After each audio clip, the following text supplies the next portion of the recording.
I nervously scanned the room to make sure no one had noticed the earlier disturbance. Slowly, I bent down to pick up the scattered papers. At that moment, I hadn't yet realized that the legendary chapter of my life was quietly beginning. I walked into the library and wrote the title of the book I wanted on the request form. The librarian went to retrieve it, only to discover that the book titled Ashmole, with catalog number 782, did not exist in the library's records. She then searched for other works by the author, but when she returned to the shelf, the book that had been non-existent had mysteriously appeared in its designated spot. Though filled with doubt, she handed the book to me.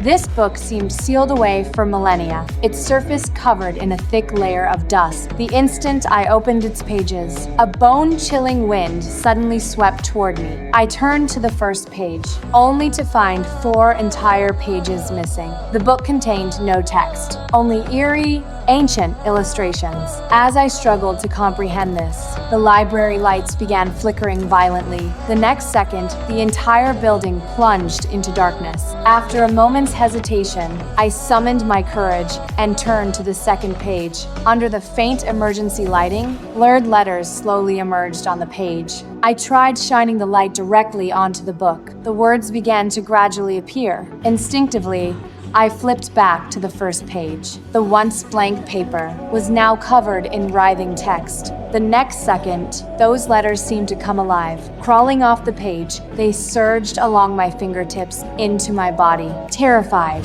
I froze, utterly helpless. My hands instinctively clamped down on the book.